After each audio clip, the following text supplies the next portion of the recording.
Kamusta po mga kabayan? Ito po ang Patrol Abroad. Hinihikayat po ng nag-iisang miyembro ng gabinete ng Canada na may lahing Pinoy na si Minister Richie Valdez. Ang kanyang mga kapwa Pinoy dito sa Canada na tumakbo para sa mga posisyon sa gobyerno dito. May report si Rowena Papasio. It's time to show up. It's time to take up space. It's time to be bold. Nagsosolong pinakamataas na Pilipinong elected official sa Canada si Minister Richie Valdez. Siya ngayong Minister for Women and Gender Equality at iginigiit niyang dapat pang madagdagan ang boses ng mga Pinoy sa iba't ibang antas ng Canadian government. Natutuwa si Valdez na may isa pang Pinay na nahalal sa Burnaby City Council, ang Filipino-Canadian councilor na si Maita Santiago. Ngunit kulang pa rin anya sila para kumatawan sa pangangailangan ng halos 1 milyong mga Pilipinong nasa Canada na ngayon. We need more people running, especially our Filipino kababayans at all levels of government. That's federal, provincial, and like locally here, municipally. We need more voices at the table. Why? Because we can advocate for the issues that are very personal to us as Filipino Canadians. And again, I remain committed to continue to be the voice for Filipino Canadians across the country.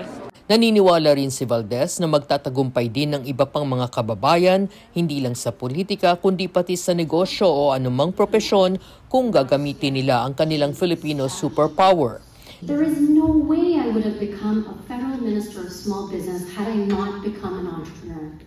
And there's no way I would be here with all of you had I not just trusted the journey. And so when I speak to everyone, I'll get into policy. That's no problem.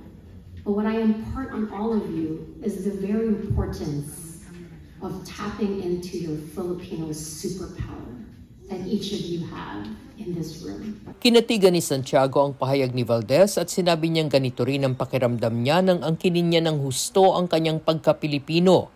Idiniin ni Santiago na marami na siyang nakilalang magagaling na Pilipinong leader sa komunidad at panahon na rin anya para sumunod ang mga ito sa yapak nila ni Valdez. It's absolutely time. It's actually overdue that we have more elected representatives from our community to be that strong voice so that they can advocate for all of our needs as workers, as women, as business owners. We need that full breadth of representation. And sometimes we think, oh, maybe I'm not qualified or maybe I haven't done enough, right? My message is if you have that desire to be part of contributing back to your community wherever you are, then you're qualified. Suportado rin ng mga Pinoy community leaders ang paghihikayat ni Valdez na tumakbo sa politika ang mas maraming kababayan.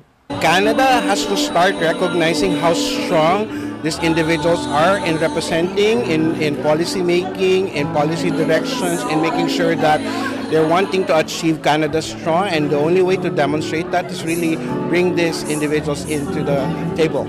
Tama din yung sinabi niya kanina na suportahan natin kahit sino pa yan.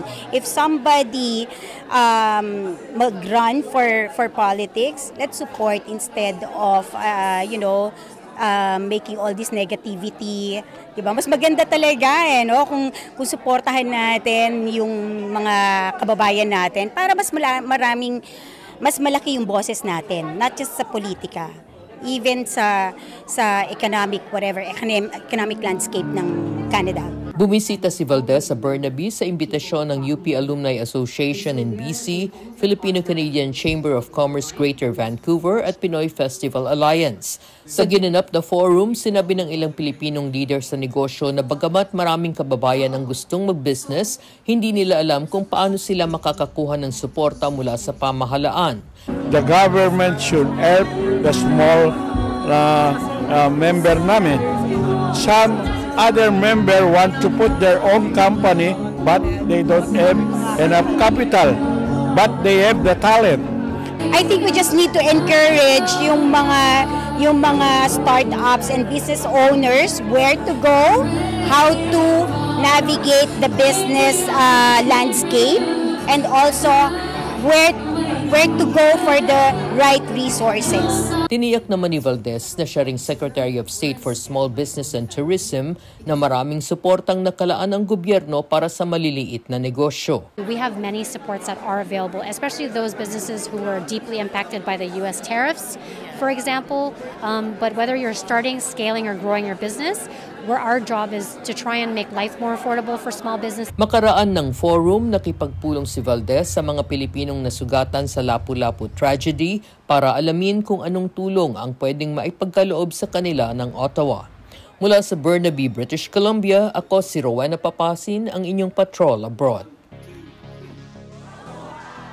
At yan po ang latest sa Patrol Abroad. Ako po si Hedo Umaga Diaz.